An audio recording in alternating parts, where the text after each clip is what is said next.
Parallel universe, time travels, ان سب کا ذکر حدیث کی مستند کتابوں میں کیوں نہیں ملتا؟ کیا وجہ ہے کہ یہ سب باتیں دوسرے یا تیسرے درجے کی احادیث یا پھر روایات میں ملتی ہیں؟ آپ کا دوسرا سوال انفیکٹ پچھلی قسط سے متعلق تھا کہ ابن عباس رضی اللہ تعالیٰ عنہ نے ایک سے زیادہ زمینوں کا تذکرہ کیا تھا کہ وہاں پر بھی آدم اور دوسرے انبیاء ہیں، تو ہم اس بات کو کیسے انڈرسٹینڈ کر سکتے ہیں؟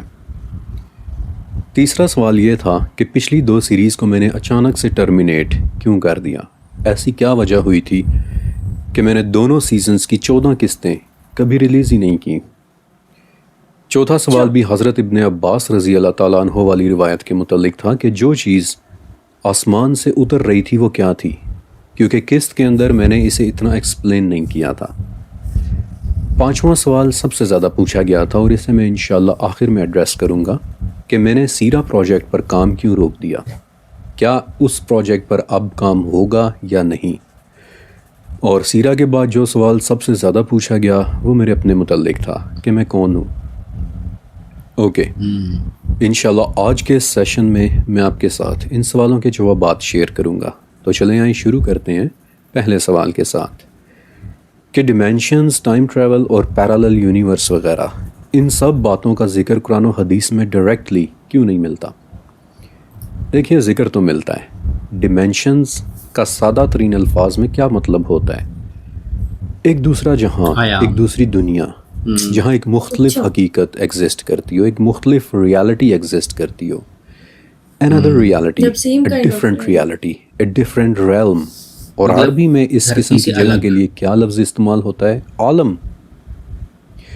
اور یہ لفظ تو قرآن حکیم کی پہلی سورہ کی پہلی آیت میں ہے کہ الحمدللہ رب العالمین، یعنی تعریف اس اللہ کے لیے کہ جو تمام جہانوں کا رب ہے۔ اب عربی میں عالمین کسے کہتے ہیں؟ یہ ایک بڑی دلچسپ بات ہے۔ عالمین عالم کا پلورل یعنی جمع ہے، لیکن مزے کی بات یہ ہے کہ عالم خود بھی ایک پلورل ہی ہے، اس لفظ کا کوئی سنگولر ہے ہی نہیں۔ عالم کے لفظ کی مثال قوم کے لفظ کے جیسی ہے۔ قوم یعنی کہ ایک گروہ، ایک جماعت، ایک جنس، ایک نسل، ایک نژاد۔ عالم کا لفظ بذات خود ایک پلورل ہے، یعنی اللہ جن عالمین کا رب ہے وہ ایک نہیں بلکہ کئی ہیں۔ انسانوں کا عالم، جنات کا عالم، روحوں کا عالم، فرشتوں کا عالم، شیاطین کا عالم، اور اسے ہی ہم آج کی انگلش میں ادر ڈیمینشنز کہتے ہیں۔ کیسے؟ غور سے سنیے گا۔ سائنس کہتی ہے کہ ڈیمینشنز ہمارے ہر طرف موجود ہیں، ہم بس انہیں دیکھ نہیں پا رہے۔ دین کہتا ہے کہ جنات اور شیاطین ایک علیحدہ عالم ہے اور وہ ہمارے ہر طرف موجود ہے، اور سورہ اعراف کے مطابق وہ ہمیں وہاں سے دیکھتے ہیں کہ جہاں سے ہم انہیں نہیں دیکھ پا رہے۔ تو ڈیڈکٹیو لاجک یہ کہتی ہے کہ پھر یقیناً جنات اور شیاطین کسی اور ہائر ڈیمینشن میں موجود ہیں، اسی لیے تو وہ ہمیں دیکھ رہے ہیں اور ہم انہیں نہیں دیکھ پا رہے۔ ڈیمینشن اور عالم یہ دونوں تقریباً ایک ہی چیز کے دو نام ہیں، ایک انگلش میں اور دوسرا عربی میں، لیکن دونوں میں ایک فرق ضرور آتا ہے، وہ یہ کہ سائنس کہتی ہے کہ ڈیمینشن تقریباً 10 یا پھر 11 ہیں، جبکہ فرسٹ جنریشن مسلم اسکالرس، مسلمان علماء، یعنی کہ وہ لوگ کہ جو صحابہ کرام رضی اللہ تعالیٰ عنہم اجمعین یا پھر تابعین کے دور میں رہتے تھے، وہ کہتے ہیں کہ عالمین 10 یا 11 نہیں بلکہ 17 یا 18 ہزار ہیں۔ اللہ کی ذات کے علاوہ آسمان سے لے کر زمین تک ہر چیز کسی نہ کسی عالم میں ایگزسٹ کرتی ہے۔ حضرت ابن عباس رضی اللہ تعالیٰ عنہ، ابن مروان رحمۃ اللہ علیہ، ابو العالیہ رحمۃ اللہ علیہ، وہب بن منبہ رحمۃ اللہ علیہ، یہ لوگ بڑے بڑے صحابی، اسکالرز اور تابعین ہیں، اور ان سب لوگوں نے عالمین کی جو ڈیفینیشن کی ہے وہ یہ ہے کہ آسمان سے لے کر زمین تک 18,000 عالم ایگزسٹ کرتے ہیں، کہ جن میں سے ہماری دنیا صرف ایک عالم ہے۔ باقی 18,000 عالمین میں وہ مخلوقات رہتی ہیں کہ جن میں سے کچھ کے متعلق تو ہمیں پتہ ہے، لیکن زیادہ تر کے متعلق ہم جانتے بھی نہیں ہیں۔ اچھا، اب فرسٹ جنریشن اسکالرس کہتے ہیں کہ 18,000 عالمین ہیں، جبکہ سائنس کہتی ہے کہ ڈیمینشنز صرف 11 ہیں۔ تو ایسا کیوں؟ جب میں ڈیمینشنز کے متعلق اپنا ریسرچ ورک کر رہا تھا تو میں نے اس کی میتھمیٹکس دیکھی، اس کی ایکویشنز دیکھی، اور میں آپ کو صرف اتنا کہوں گا کہ 11ویں ڈیمینشن ڈیمانڈ کرتی ہے کہ اس میں ڈبل ٹائم ایگزسٹ کرتا ہو، یعنی کہ اس میں ایک نہیں بلکہ 2 ٹائمز ہوں گے، اس میں ماضی اور مستقبل ایک ساتھ چل رہے ہوں گے. This dimension is horrible to work with, اور اس لیول پر پہنچ کر ہماری میتھمیٹکس یعنی انسانی میتھمیٹکس ایک نائٹ میئر بن جاتی ہے. اور میتھمیٹکس کو تو چھوڑیں، میرا آپ سے ایک سمپل سا سوال ہے، ایک سادہ سا سوال ہے کہ کیا ہم ایک ایسے عالم کو امیجن کر سکتے ہیں کہ جہاں ماضی اور مستقبل ایک ساتھ چل رہے ہوں؟ ہم نہیں کر سکتے. ہمارا دماغ ایسی ایک جگہ کو پروسیس، اسے کمپریہینڈ کر ہی نہیں سکتا کہ جہاں 2 ٹائمز ایک ساتھ ایگزسٹ کرتے ہوں. لہٰذا ابھی تک ہم صرف 11 ڈیمینشنز کو انڈرسٹینڈ کر پا رہے ہیں، جبکہ صحابہ اور ان کے ساتھ کے بڑے بڑے عالم 18,000 ڈیمینشنز کی باتیں بتا رہے ہیں. لیکن حقیقت میں ڈیمینشنز یا عالمین ہیں کتنے؟ میرا دعویٰ ہے کہ یہ حقیقت سوائے اللہ کے اور کوئی بھی نہیں جانتا. کوئی نہیں اور جانتا. میرا یہ دعویٰ کیوں ہے؟ اس کی 2 وجوہات ہیں. ایک وجہ تو سورہ مدثر میں ہے کہ اللہ تعالیٰ نے جہاں خود فرما دیا ہے کہ میرے لشکروں کو سوائے میرے اور کوئی بھی نہیں جانتا. اور دوسری وجہ سورہ طٰہٰ کی 110ویں آیت ہے، 110th نمبر ورس، کہ جو ان کے آگے ہے اور جو ان کے پیچھے ہے اسے صرف اللہ جانتا ہے. مخلوق کا علم کبھی بھی اللہ کے علم کو نہیں احاطہ کر سکتا، نہیں پہچان سکتے. لہٰذا ہمارے آگے اور پیچھے اور دائیں اور بائیں موجود ان ڈیمینشنز میں، ان عالمین میں کون کون سی دنیائیں آباد ہیں، ان میں کون کون سی مخلوقات رہ رہی ہیں، ہم ایک حد تک تو سمجھ سکتے ہیں، انڈرسٹینڈ کر سکتے ہیں، لیکن مکمل طور پر انہیں صرف اللہ جانتا ہے. اب آپ کا یہ سوال کہ پھر احادیث میں ان کا اتنا تذکرہ کیوں نہیں آتا، تو آپ وہ دور بھی تو امیجن کریں کہ جب قرآن نازل ہو رہا تھا اس وقت سب سے زیادہ ضرورت کس چیز کی تھی؟ شریعت کی، انتظامی امور کی، قانون کی، ریگولیشنز کی، ایڈمنسٹریشن کی، لوگوں کو دین کے بیسک عقائد سکھانے کی، آس پاس کے علاقوں میں دعویٰ مشنز بھیجنے کی، دعویٰ ٹیمز بھیجنے کی، تاکہ انہیں اللہ کے نام سے آشنا کرایا جا سکے، شرک کو ختم کیا جا سکے. اس لیے آپ کو زیادہ تر حدیثیں اور روایات کس بارے میں ملیں گی؟ شریعت کے نفاذ کے بارے میں، کیونکہ اس وقت سب سے زیادہ ضرورت اس چیز کی تھی. ہاں، جب دین اسلام سٹیبل ہو گیا، دین اسلام ڈومیننٹ ہو گیا، غالب ہو گیا، تب آپ کو کئی صحابہ دوسری دنیاؤں اور ادر ڈیمینشنز کی باتیں کرتے دکھائی دیں گے. تب آپ یہ بھی دیکھیں گے کہ رومن رائل فیملی کے ممبرز حضرت ابن عباس رضی اللہ تعالیٰ عنہ کو خط لکھ کر کیا پوچھا کرتے تھے کہ پہلے آسمان میں داخل ہونے والے راستے کا نام کیا ہے. اور آگے سے ابن عباس رضی اللہ تعالیٰ عنہ نے کیا بتاتے ہیں کہ اس جگہ کا نام مجرہ ہے اور وہ ایک زندہ لیکوڈ ہے، سوچنے سمجھنے والا کوئی پانی ہے. اسی طرح حدیث میں بھی ایک آدمی کا ذکر ہے کہ جسے بچپن میں جنات اٹھا کر کسی اور جہاں میں لے گئے تھے، اور بعد میں جب وہ کسی طرح سے واپس آیا تو آ کر لوگوں کو جنات کی دنیا کی عجیب و غریب باتیں بتایا کرتا تھا. اور ایک رات نبی کریم صلی اللہ علیہ وآلہ وسلم بیٹھے اپنے گھر والوں کے ساتھ اس آدمی کے متعلق باتیں بھی کر رہے تھے. میں نے جن سیریز میں وہ واقعہ آپ کو سنایا بھی تھا، اور جب کبھی میں یہ واقعہ امیجن کرتا ہوں تو بڑا ہی پیار آتا ہے کہ کیسے نبی علیہ السلام رات کے وقت بیٹھے اپنے گھر والوں کے ساتھ یہ باتیں کر رہے ہوں گے، اور اس وقت موجود سب لوگ اپنی اپنی معلومات شیئر کر رہے ہوں گے. تو ان دنیاؤں کے متعلق آیات اور احادیث تو موجود ہیں، لیکن ظاہر ہے کہ کتابوں میں زیادہ ڈسکس وہی چیزیں ہوئی ہیں کہ جو عقائد، پریکٹیکل اور عملی زندگی کے متعلق ہوں.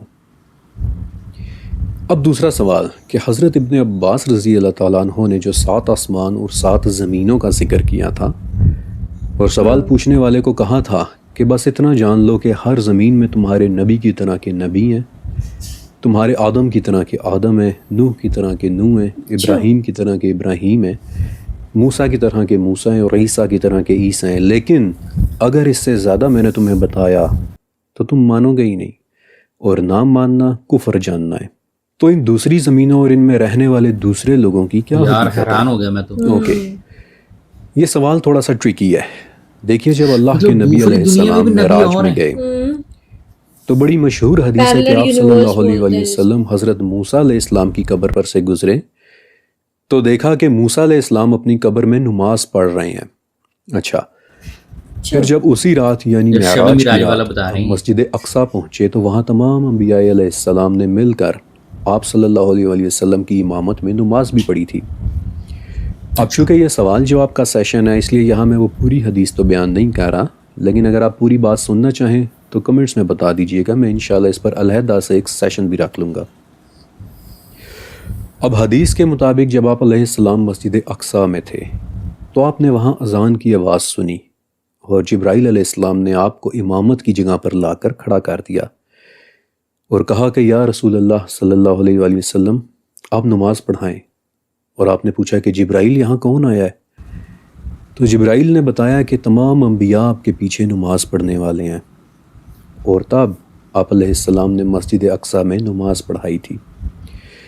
تو اگر تمام انبیاء نے اس رات مسجد اقصیٰ میں نماز پڑھی تو یقیناً حضرت موسیٰ علیہ السلام بھی وہاں موجود تھے، اور پھر معراج کی رات چھٹے آسمان کے اوپر نبی علیہ السلام نے حضرت موسیٰ کو ایک مرتبہ پھر سے دیکھا، اور وہ واقعہ آپ سب کو پتہ ہے کہ جہاں موسیٰ علیہ السلام کے کہنے پر بار بار آپ نے نماز میں تخفیف کروائی تھی۔ تو غور کریں، just imagine, just think for a moment کہ ایک ہی رات میں حضرت موسیٰ علیہ السلام کے 3 ورژنز تو آپ صلی اللہ علیہ وسلم نے خود دیکھے تھے، ایک قبر میں، ایک مسجد اقصیٰ میں، اور ایک چھٹے آسمان میں۔ تو ایٹ دا سیم ٹائم 3 مختلف جگہ پر ایگزسٹ کرنے والے موسیٰ علیہ السلام کا تو ہمیں حدیث سے بھی پتہ چل جاتا ہے، اور سائنٹیفکلی ہمارے پاس اس فینومینا کی صرف ایک ایکسپلینیشن ہے۔ وہ کیا؟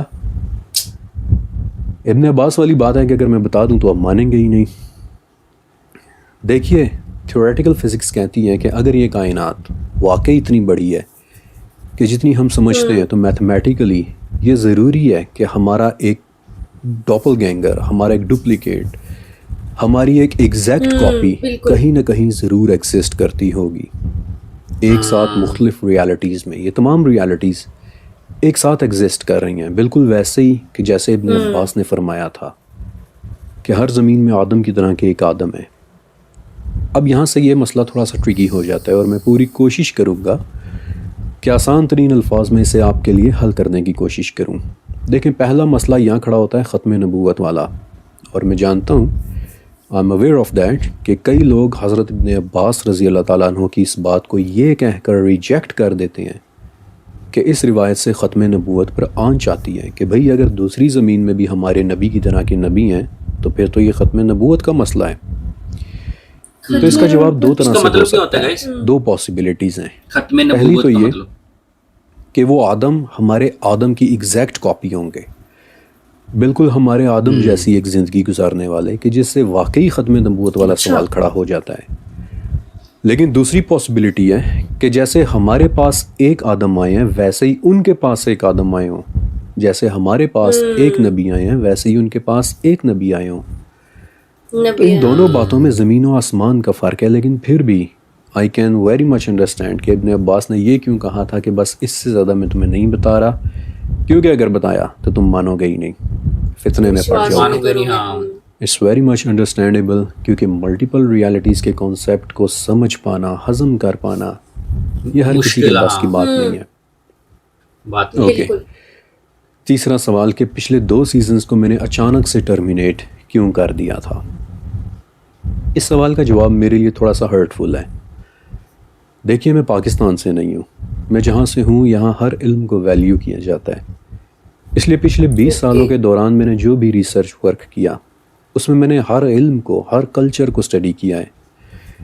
لیکن اللہ کے فضل و کرم سے الحمدللہ میں ایک مسلمان ہوں، اس لیے میری کوشش ہوتی ہے کہ جن جن کلچرز اور جن جن علوم کو بھی میں اسٹڈی کروں، ان کی پوری طاقت کا استعمال کرتے ہوئے میں اپنے رب کی بڑائی اور اس کی عظمت بیان کروں، اس کی بنائی ہوئی مخلوقات، اس کی ڈیزائن کی ہوئی دنیا اور اس کی تاریخ بیان کروں کہ دیکھو میرا رب کتنا عظیم ہے، میرا رب کتنا بہترین ڈیزائن کرنے والا ہے۔ میرا ریسرچ ورک ایسا ہو کہ جس میں صرف جذباتی باتیں نہ ہوں، بلکہ پوری دنیا سے اکٹھی کی گئی پریکٹیکل ایگزامپلز ہوں، مثالیں ہوں، تاکہ نہ صرف ہم اپنے رب کو پہچان سکیں بلکہ ان ایگزامپلز کے ذریعے میں آپ کو ایک مین آف کلچر بناؤں، یعنی کہ وہ لوگ کہ جو ہر موضوع پر گفتگو کر سکتے ہیں۔ اور اس چینل کو، اس سفر کو شروع کرنے کے پیچھے صرف اور صرف میری علم کے ساتھ محبت تھی، دل سے کیا گیا کام, اچھا. محبت دکھ اور رہے ہیں. محنت بڑھیا سے ویسے لکھی گئی مطلب. سیریز. انیشیٹو ہے ان کا. لیکن جب سے دوسرا سیزن یعنی حیرت کے دروازے ریلیز ہونا شروع ہوا تھا, مجھے اسی وقت اندازہ ہونے لگ گیا تھا کہ کچھ نہ کچھ گڑبڑ ضرور ہے. مثلاً حیرت کے دروازے میں ایک قسط تھی کہ جس میں نے ڈریگنز کا ذکر کیا تھا, تو وہاں سے کمنٹس آنا شروع ہو گئے کہ فرقان صاحب یہ دیو مالائی داستانیں سنانا بند کریں. حالانکہ ایک ڈریگن لائک کریچر کا ذکر اسلامک لٹریچر میں اگر نہ ہوتا تو کبھی بھی میں اس پر ایک پوری قسط نہ بناتا کہ اس چیز کی کیا ریالٹی ہے. اسلامی روایات میں بھی آپ کو آدم علیہ السلام کے وقت میں موجود ایک ایسے سانپ کا ذکر ملتا ہے کہ جو اڑا کرتا تھا اور اس کی ٹانگیں بھی تھیں, یعنی کہ ایک ڈریگن لائک کریچر. پھر جہنم کے کناروں پر موجود ایسے اژدہوں کا ذکر ملتا ہے, ایسے بڑے بڑے اژدہوں کا کہ جو بھاگتے اور دوڑتے ہیں اور آگ سے تعلق رکھتے ہیں. لیکن بہت سارے لوگوں نے کہنا شروع کر دیا کہ یہ دیو مالائی داستانیں ہیں, فکشن ہے, وغیرہ وغیرہ. خیر میں نے نوٹس نہیں لیا اور سیریز کو پورا کیا. لیکن ذوالقرنین سیریز میں ایک مرتبہ پھر سے یہی ہوا. وہ سیزن شروع کرنے سے پہلے میں نے ایک بات نوٹس کی تھی کہ ذوالقرنین کے سفر پر تو ہر کوئی ڈسکشن کرتا ہے, لیکن ذوالقرنین کی آئیڈینٹی پر صرف سرسری سی بات ہوتی ہے کہ وہ شاید 100 پرسن ہوں گے, لیکن ایک گہری ریسرچ کے ساتھ کوئی بھی شخص بات نہیں کر رہا. تو میں نے پوری دنیا کے کلچر سے ان کے متعلق معلومات اکٹھی کی کہ کہاں کہاں ایک ایسے شخص کے ٹریسز ملتے ہیں کہ جو ذوالقرنین کی ڈسکرپشن پر فٹ اترتے ہیں. اور آپ کو یاد ہوگا کہ اسٹریٹ آف ملاکا سے لے کر پیرامڈز آف ایجپٹ تک میں نے آپ کو ذوالقرنین کے ٹریسز دکھائے تھے کہ وہ اس دنیا میں کہاں کہاں گئے ہو سکتے ہیں. لیکن پھر کمنٹ سے میں نے محسوس کیا کہ تمام ویورز اتنا ان ڈیپتھ جانا پسند نہیں کرتے. 2 خواتین, ان کے کمنٹس مجھے آج بھی یاد ہیں. ان میں سے ایک خاتون نے کہا تھا کہ ہمیں کیا لگے کہ ذوالقرنین کون تھے, بس ہمیں اتنا بتائیں کہ انہوں نے کہاں پر پورٹل کھولی تھی. اور دوسری خاتون نے مجھے واٹس ایپ پر میسیج کیا تھا کہ بھئی مجھے اتنا گہرائی میں جانے کی ضرورت نہیں ہے, مجھے کیا لگے کہ ذوالقرنین کون تھے, آپ بس اس سیریز کو جلدی سے مکمل کر کے فلاں ٹاپک شروع کر دیں. پھر پچھلے سیزن یعنی ایز ابو سو بلو کے اندر آپ کو یاد ہے کہ میں نے ایمیزون کے جنگلوں میں رہنے والی ایک لڑکی لاما لنشے کا واقعہ سنایا تھا کہ کیسے اس نے کورٹیز کو, ہرنین کورٹیز کو سونے سے بنے ہوئے ایک شہر کی داستان سنائی تھی کہ جسے سن کر کورٹیز نے ایزٹیک ایمپائر پر حملہ کیا اور اسے تباہ و برباد کر کے رکھ دیا تھا. اور یہ واقعہ سنانے کا مقصد آپ کو یہ بتانا تھا کہ فرات میں سے نکلنے والے سونے کے پہاڑ پر لڑائی جیسی اگزامپلز پہلے بھی ہو چکی ہیں اور اب ایک مرتبہ پھر ہوں گی. لیکن ایک بار پھر سے کمنٹس اور میسیجز آنے لگے کہ بھئی لاما لنشے کے متعلق قبر میں سوال نہیں ہونا. مجھے کیا لگے کہ لاما لنشے کون تھی, بھئی میں نے تو ویڈیو ہی تنگ آ کر بند کر دی, میں بور ہو گیا, میں نے اسکپ کر دی. اب حالانکہ وہ ایک بڑا دلچسپ اور انٹرسٹنگ واقعہ تھا, لیکن ویورز یہ ریاکشن دے رہے تھے اور اس طرح کمنٹس نے پھر دونوں سیریز کے تابوتوں میں کیل ٹھوکنے والا کام کر دیا. اور میں نے سوچا کہ میں دن رات محنت کر کے پوری دنیا سے ریئل لائف ایگزامپلز اور دلچسپ واقعات لا کر سنا رہا ہوں, لیکن یہ سننا ہی نہیں چاہ رہے. اور آپ کو پتہ ہے کہ جو کام دل اور محبت سے کیا جائے اس پر کی گئی تنقید بھی سیدھا دل پر اثر کرتی ہے. اس لیے ذوالقرنین اور ایز ابو سو بلو دونوں سیریز کو میں نے آدھے میں ہی ٹرمینیٹ کر دیا, حالانکہ ان میں اور بھی بہت کچھ تھا. میں نے یاجوج و ماجوج کے حوالے سے ملنے والی انفارمیشن پر ان کی پوری ایک دنیا کا نقشہ کریٹ کیا تھا کہ جن میں ان کے میٹنگ سیزن تک کے متعلق انفارمیشن تھی کہ ان کا میٹنگ سیزن کب شروع ہوتا ہے, اس دوران وہ کتنے ایگریسو ہو جاتے ہیں, انہیں دنیا کے کن کن کلچرز میں دیکھا گیا ہے. یا پھر ایز ابو سو بلو کہ جہاں ہماری دنیا کی بہت ساری باتیں ڈسکس ہوئی تھیں, لیکن سیم ریاکشن کہ بھائی قبر میں اس کے متعلق سوال نہیں ہونا. تو اس کے بعد میں نے دونوں سیزنز کو ٹرمینیٹ کر دیا کہ ٹھیک ہے کہ اگر کوئی نہیں جاننا چاہتا یا نہیں سننا چاہتا تو میں کیوں زبردستی سنائے جا رہا ہوں. یقین کریں کہ میں آپ لوگوں سے بہت پیار کرتا ہوں, میں آپ کو اپنی فیملی کنسیڈر کرتا ہوں, لیکن میرا یہ کام, میری یہ محنت, اسے میں نے 20 سال لگا کر دن رات کی محنت سے لکھا ہے, کمپائل کیا ہے. اور اگر کوئی اسے نہیں لینا چاہتا تو میں کبھی زبردستی نہیں کروں گا. علم زبردستی نہیں سکھایا جا سکتا, اسے سیکھنے کے لیے بھی محبت چاہیے ہوتی ہے, شوق چاہیے ہوتا ہے. اوکے, اب سب سے اہم سوال سیرہ کے متعلق. اس وقت میرے چینل پر شاید 109 ویڈیوز موجود ہیں. دیکھیے میرا چینل بہت بڑا چینل نہیں ہے, یہ ایک چھوٹا سا چینل ہے اور نہ ہی کوئی اس کی اتنی ویورشپ ہے. لیکن اس کی 2 باتوں پر الحمدللہ مجھے بہت زیادہ فخر ہے. ایک تو یہ کہ میں آپ کے ساتھ بذات خود کنیکٹڈ ہوتا ہوں. میری کوئی ٹیم نہیں ہے, میں خود پوسٹ کرتا ہوں, میں خود ایک ایک لفظ لکھتا ہوں, ہم باتیں کرتے ہیں, میں پوسٹ کرتا ہوں, آپ کمنٹس کرتے ہیں, ہم جواب دیتے ہیں, میں آپ کے جوابات پڑھتا ہوں, اور اس طرح میرے اور آپ کے درمیان ایک ریلیشن شپ ڈیولپ ہو جاتا ہے. یہ مجھے بہت پسند ہے. ہم ایک فیملی کی طرح ہیں. بہت کم چینلز ہیں کہ جو اپنی آڈینس کے ساتھ اس طرح کی محبت رکھتے ہیں اور ان کی آڈینس ان کے ساتھ اس طرح سے محبت کرتی ہے. زیادہ تر چینلز کے لیے یوٹیوب صرف پیسے کمانے کا ایک پلیٹ فارم ہے جہاں سے وہ اچھے پیسے کما رہے ہیں. موسٹلی مجھے تو پیسے بھی اتنے نہیں ملتے, لیکن پھر بھی میں اور آپ یہاں اللہ کی محبت میں ایک دوسرے کے ساتھ کنیکٹڈ ہوتے ہیں. دوسری چیز کہ بہت کم چینلز ہیں کہ جو ریفرنسز کے ساتھ اپنی بات کرتے ہیں. یہ بات میں بھی جانتا ہوں اور آپ بھی جانتے ہیں کہ زیادہ تر چینلز صرف بات کر کے چلے جاتے ہیں. مثلا کوئی حدیث تو بیان کر دی, لیکن نہ اس کا کوئی ریفرنس دیا اور نہ ہی اس کی اوتھینٹسٹی کے متعلق کوئی بات کی. لیکن اس چینل پر, فرقان قریشی بلاگز پر, آپ جو بھی بات سنیں گے اس کا ریفرنس ساتھ ضرور دیکھیں گے کہ یہ بات یا یہ حدیث فلاں جگہ پر لکھی ہوئی ہے. اور الحمدللہ آج تک میں نے آپ کو کوئی ضعیف حدیث نہیں سنائی. صرف 2 روایات ایسی سنائی ہیں کہ جن کی صحت میں کلام ہے, اور وہ بھی میں نے اسی وقت آپ کو بتا دیا تھا کہ ان روایات کے متعلق کلام ہے. لیکن سوائے ان 2 روایات کے ہمیشہ بڑی ہی ذمہ داری کے ساتھ میں نے آپ کو صرف اور صرف صحیح حدیثیں اور سچے ریفرنسز دی ہیں. مثلا ایک مرتبہ میں نے آپ کو ابن عباس رضی اللہ تعالیٰ عنہ کا وہ واقعہ سنایا تھا کہ جس میں انہوں نے ایک آدمی کا بتایا کہ وہ رسول اللہ صلی اللہ علیہ وآلہ وسلم کے پاس آیا اور کہا کہ یا رسول اللہ, میں نے آسمان سے ایک عجیب سی چیز اترتے دیکھی ہے, اور وہ کوئی پرندہ نہیں تھی. اب میں نے آپ کو یہ واقعہ سنانا تھا, اور مجھے یہ بھی پتا تھا کہ آڈینس اس کے متعلق ضرور پوچھے گی کہ یہ کہاں لکھا ہوا ہے, اور مجھے یقین تھا کہ یہ واقعہ میں نے کسی مستند کتاب میں پڑھا تھا, لیکن یہ یاد نہیں آ رہا تھا کہ کس کتاب میں. تاہم ریفرنس پرووائڈ کرنے کی ذمہ داری کا مجھے پورا احساس تھا, اور خدا گواہ ہے, اللہ اس بات کا گواہ ہے کہ 9.5 گھنٹے لگا کر میں نے اس روایت کا ریفرنس ڈھونڈا تھا کہ کوئی یہ نہ کہے کہ فرقان قریشی اپنی طرف سے باتیں بناتا ہے. 6 گھنٹے ایک دن لگے تھے اور 3.5 گھنٹے اگلے دن لگے تھے, تب کہیں جا کر مجھے اس روایت کا ریفرنس مل سکا تھا. اب اتنی ذمہ داری کے ساتھ کام کرنے کے باوجود میں نے دیکھا کہ سیرہ تو انتہائی سینسٹیو ٹاپک ثابت ہو رہا ہے. چلو یہ تو پھر بھی کسی دوسرے درجے کی کتاب کی روایت ہے, لیکن میں چاہے صحیح بخاری اور صحیح مسلم کی حدیثیں لا کر سنا دوں, تب بھی کچھ ویورز آؤٹ رائٹ ریجیکٹ کر دیتے ہیں, آؤٹ رائٹ کہہ دیتے ہیں کہ میں نہیں مانتا, یہ جھوٹی روایات ہیں. میں آپ کو ایک بڑی مزے کی بات بتاتا ہوں. ایک مرتبہ میں نے ٹویٹر پر ایک حدیث میں آنے والا ایک واقعہ پوسٹ کیا. جوابات میں کمنٹس میں ایک صاحب آئے, مجھے برا بھلا کہا اور کہتے ہیں کہ ریفرنس دو. میں نے 1 نہیں 2 نہیں بلکہ اس حدیث کے مختلف طرق سے 6 ریفرنسز دے دیے. 10 منٹس بعد ان کا پھر سے ایک رپلائی آیا کہ جس میں انہوں نے لکھا ہوا تھا کہ تو لوگوں کو مرفوع حدیثیں سنا رہے ہیں, یعنی کہ تم لوگوں کو مرفوع حدیثیں سنا رہے ہو. اب یہ رپلائی پڑھ کر پہلے تو میں حیران ہوا, اور پھر میں بڑی زور سے ہنسا, کیونکہ تب مجھے سمجھ لگی کہ یہ ایکچولی ہوا کیا ہے. ہوا یہ تھا کہ اس شخص نے حدیث پڑھی, میری ٹویٹ پڑھی, اس نے گوگل کیا اور آگے سے کہیں اسے لکھا ہوا ملا کہ یہ مرفوع حدیث ہے, اور وہ سمجھا کہ شاید مرفوع کا مطلب ہوتا ہے غلط حدیث.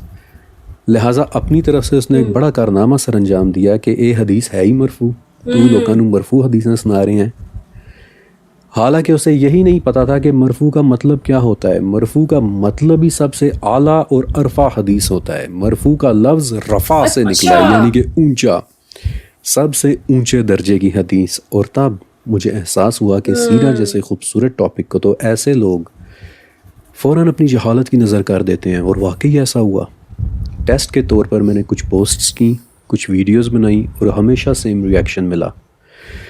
ہمیشہ بدتمیزی شروع ہو جاتی, لوگ گالم گلوچ کرنے لگ جاتے, میرے پیارے نبی صلی اللہ علیہ وآلہ وسلم کی باتوں کو جھوٹا اور من گھڑت اور پتہ نہیں کیا کیا کہنے لگ جاتے. میں تو وہ الفاظ بھی یہاں ریپیٹ نہیں کرنا چاہتا.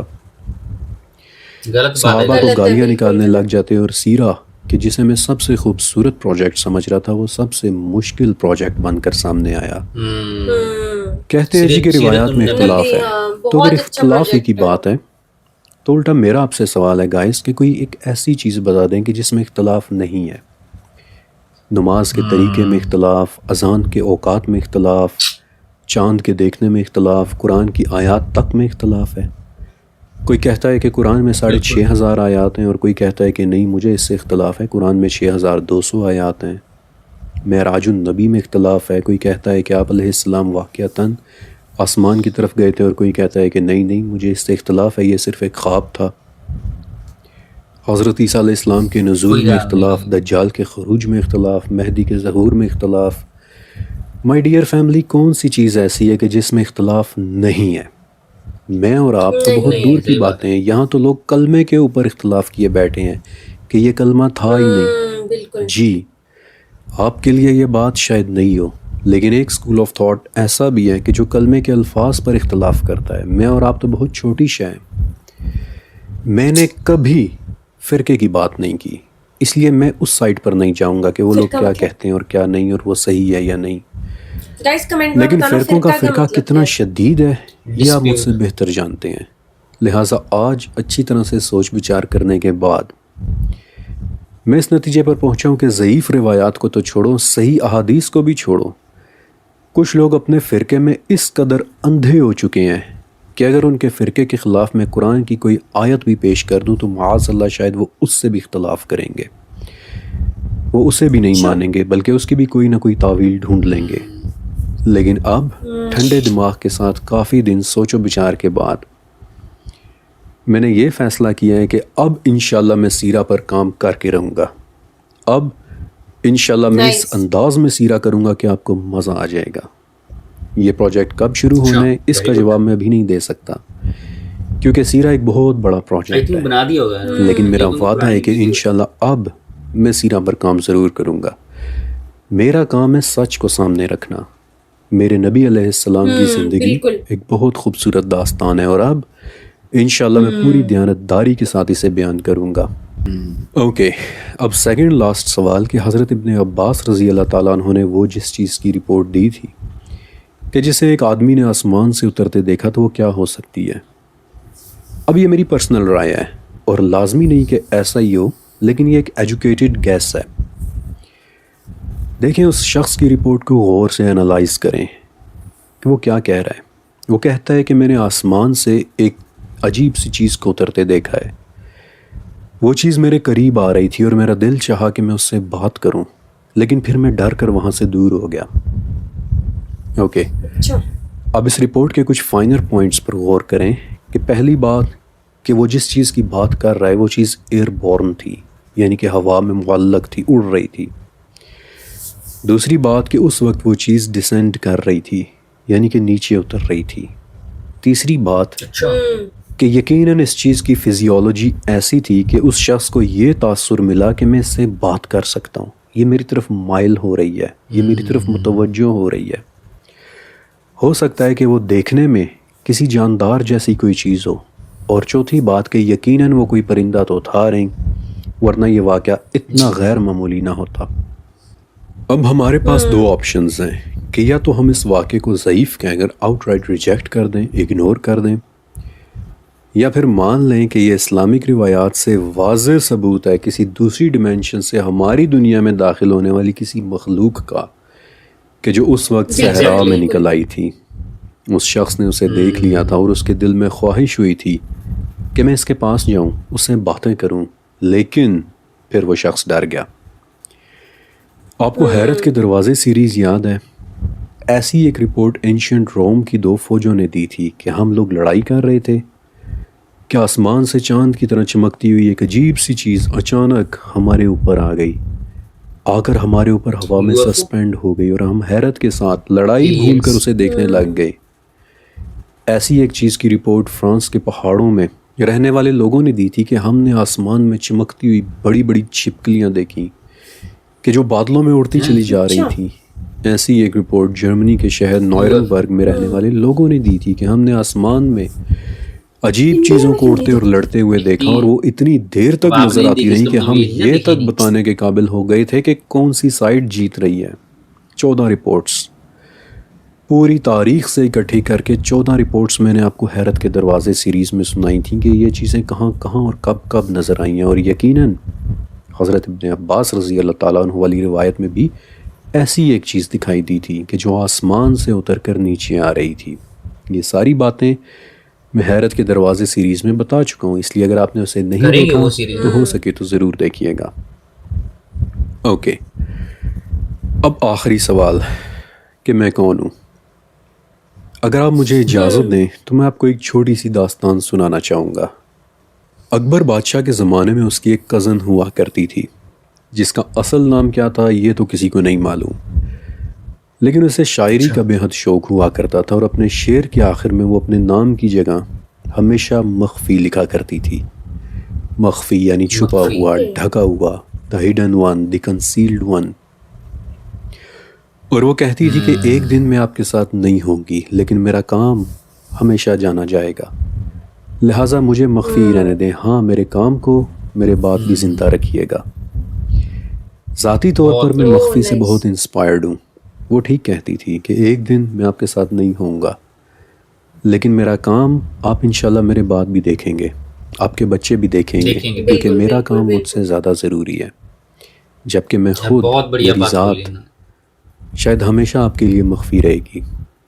آج کی یہ کیس انشاءاللہ یہیں تک. گائز ایک بار پھر سے فرقان قریشی جی نے بہت ہی ڈیٹیل میں بتایا. آج پیرلل یونیورس کے بارے میں بہت اچھے سے بتایا انہوں نے. آج ہمیں یہ پتہ چلا کہ ہم جس دنیا میں رہتے ہیں نا وہ ایک الگ ڈائمینشن ہے, لیکن ہمارے سے اوپر جتنے بھی پلینٹس ہیں یا یونیورس ہے ان کا ڈائمینشن الگ ہے.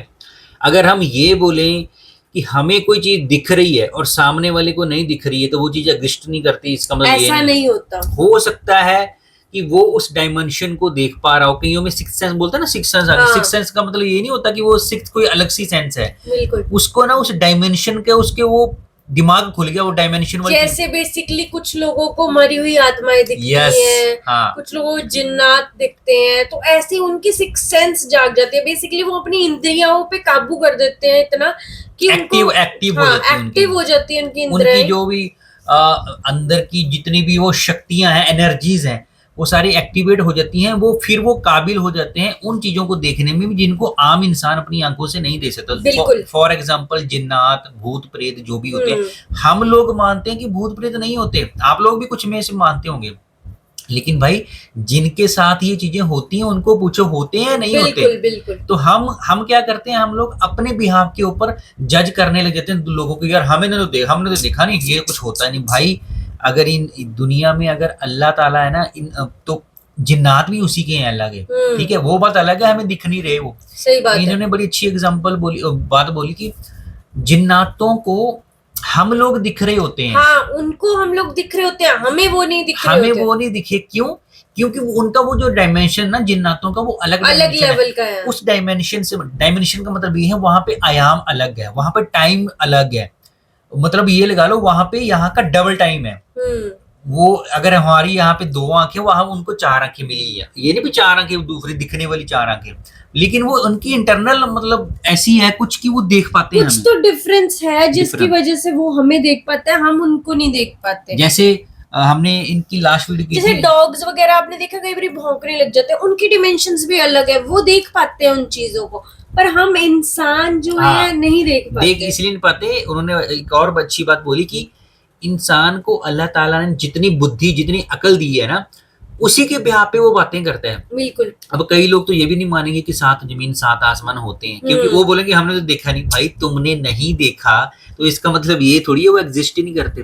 جیسے انہوں نے ویڈیو میں بھی بولا کہ آپ نے UFO نہیں دیکھا, دیٹ ڈزنٹ مین کہ انڈیا میں ہوتے نہیں ہیں وہ. ایگزیکٹلی. تو مجھے ہاں obviously میں نے نہیں دیکھا تو میں نے یہ پوچھا کہ انڈیا میں کیوں نہیں دکھتے. بالکل, کیونکہ نیوز میں بھی بہت کم آتا ہے. ایکچولی یہ جنرل نالج کم رکھتے ہیں, کیونکہ میں ان چیزوں کے بارے میں ریسرچ کرتا رہتا ہوں. انڈیا میں بھی کافی جگہ UFOs دکھے ہیں, لیکن انڈیا کے لوگ کھل کے ان چیزوں کے اوپر بات نہیں کرتے, کیونکہ انڈیا میں نا بہت سارے مذہب ہیں, ٹھیک ہے.